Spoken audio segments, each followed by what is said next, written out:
terus yang broken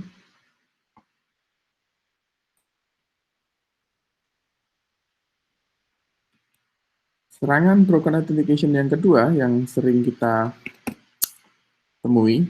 Aduh, kenapa ya?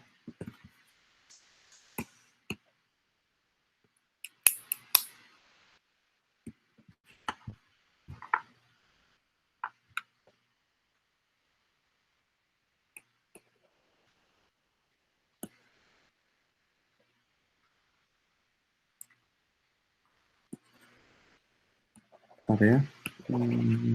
Bentar. Ini pen saya error. Nah, broken authentication, serangan broken authentication yang kedua yang sering kita temui adalah brute force atau weak password.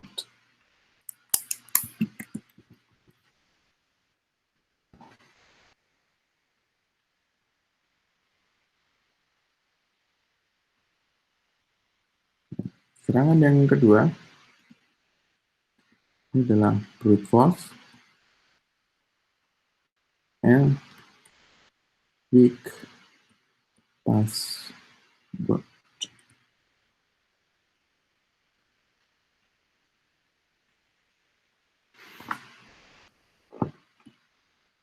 Nah, oke. Brute force, yang pertama kita bahas ini dulu. Brute force. Apa definisi dari brute force?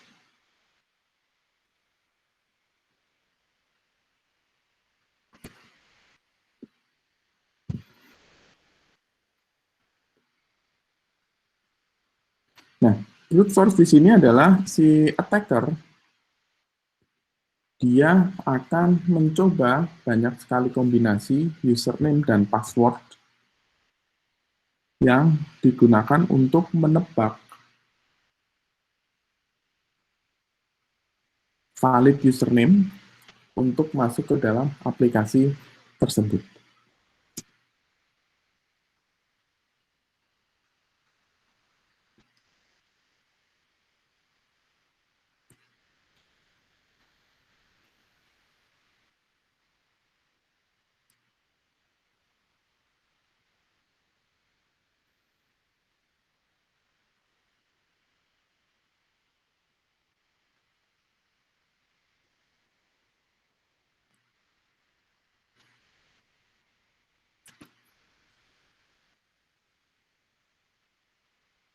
Nah, di sini attacker ini prinsipnya mirip dengan credential stuffing tadi, ya. Nah, attacker dia memiliki semacam word list yang isinya adalah kombinasi atau bukan kombinasi ya, isinya adalah kumpulan karakter-karakter yang berisi common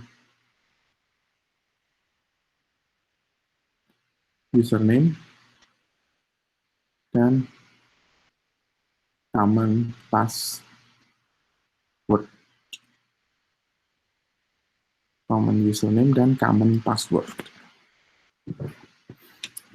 Nah, berarti common username di sini berarti adalah username yang paling banyak sering digunakan oleh pengguna aplikasi. Dan common password ini adalah password yang banyak digunakan oleh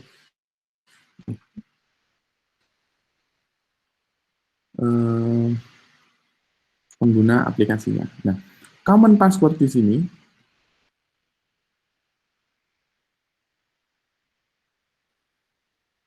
ya, common password di sini dia masuk ke dalam kategori weak password.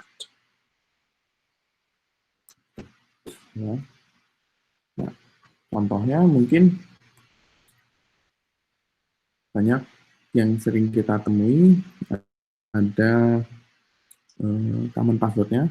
Contohnya 1, 2, 3, 4, 5, atau bahkan where t, atau misalkan tanggal lahir Anda, atau misalkan tanggal kejadian, atau mungkin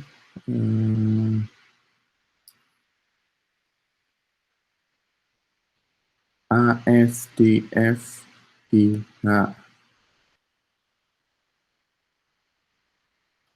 Ini adalah contoh dari common password di sini.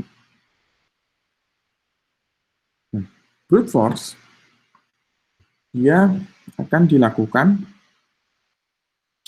biasanya attacker di situ dia sudah tahu attackernya dia sudah tahu know the username. Tapi attacker di sini dia tidak tahu password untuk username ini. Nah, maka salah satu cara yang bisa dilakukan oleh attacker adalah dia melakukan brute force ke dalam aplikasi menggunakan username yang dia sudah fix, yang sudah yakini benar, dan kombinasi dari common password yang terdapat di dalam word list-nya. Ya. Nah, tools untuk melakukan brute force ini ada banyak sekali yang bisa Anda gunakan untuk melakukan serangan brute force. Nah, yang sering digunakan adalah pakai Hydra. Menggunakan Hydra.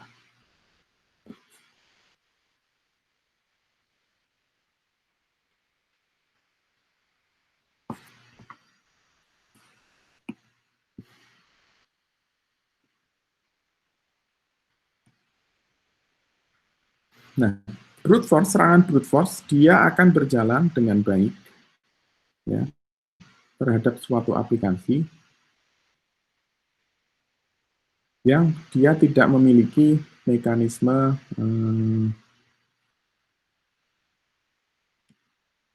pembatasan login terhadap suatu aplikasi tersebut.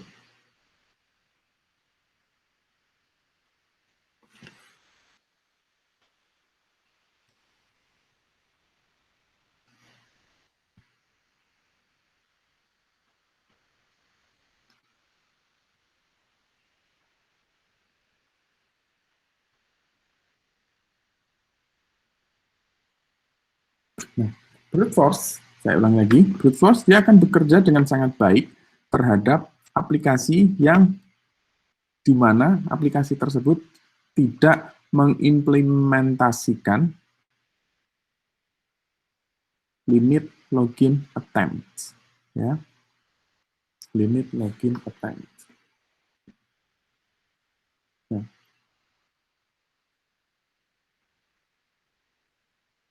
Nah, misalkan dalam serangan brute force di sini, dalam in 1 second,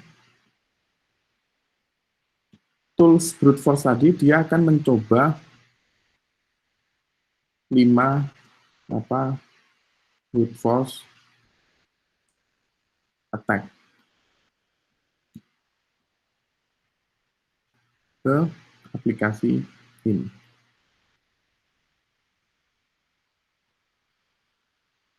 Misalkan percobaan pertama, kedua, ketiga salah, terus di dalam aplikasi tersebut tidak ada mekanisme untuk memblok brute force tadi. Nah, yang terjadi adalah nanti percobaan ke 4, 5, 6, dia masih akan tetap terus berjalan. Aplikasi brute force tadi, dia akan secara terus-menerus mencoba untuk menebak kombinasi username dan password yang valid di dalam aplikasi tersebut. Nah, hal ini tentu menjadi pertimbangan bagi para developer aplikasi untuk membuat mekanisme atau meminimalisir resiko serangan brute force yang terjadi di dalam aplikasi mereka.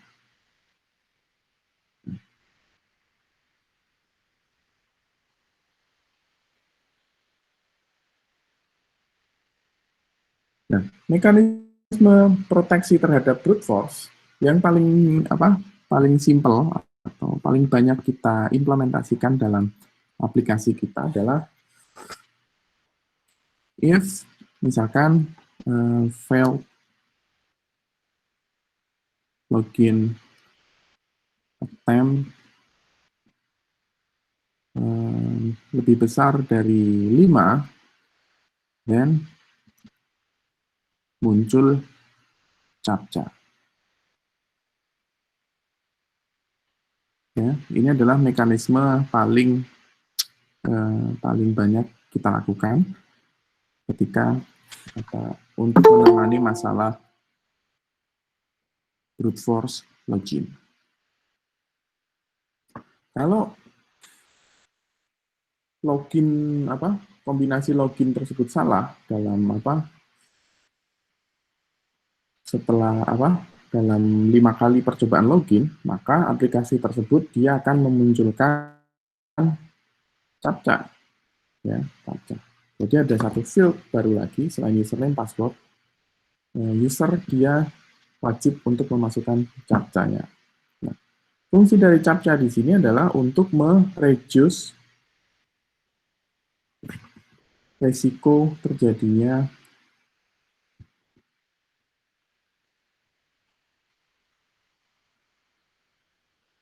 brute force attack. Ya.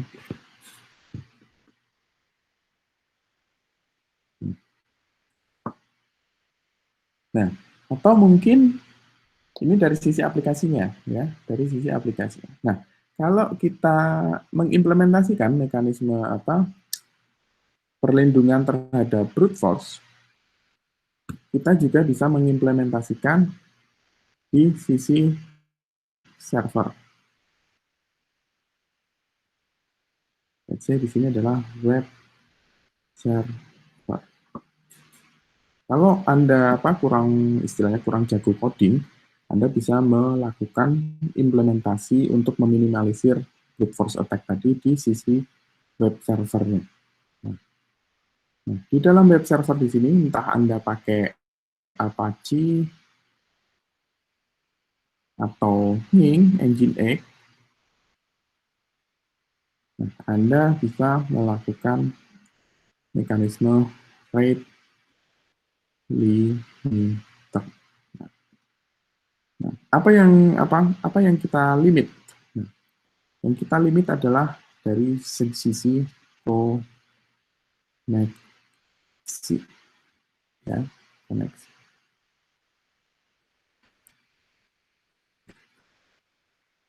Nah, let's say misalkan di sini di attacker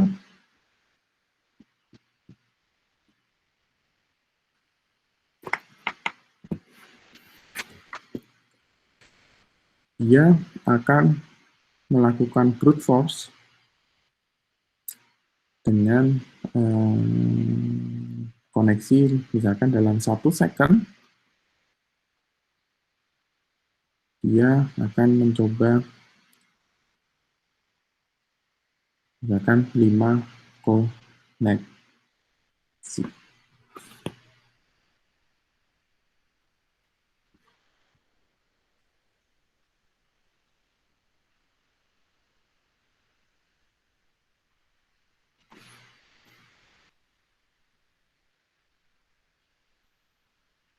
Nah, yang bisa kita lakukan adalah kita mengkonfigurasi web server kita, ya.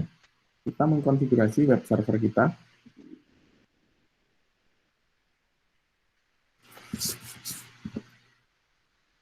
Nah, web server kita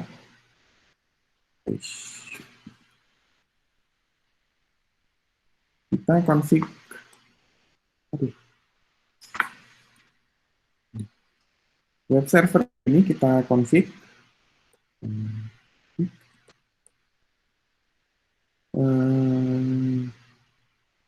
Sistem kita hanya mengizinkan dalam 1 second maksimal hanya boleh ada 3 koneksi dalam satu IP address. Nah, ini adalah rule rate limiter yang terdapat di dalam web server kita. Nah, kalau misalkan attacker ini dia melakukan serangan ini, ya, dalam 1 second dia akan membuka 5 koneksi. Nah, ketika sampai di web server dan di web servernya ada aturan 1 second maksimal 3 koneksi, maka koneksi ke 4 dan 5 dia akan di lock. Ya. Koneksi 4 dan ke-5-nya dia akan di lock.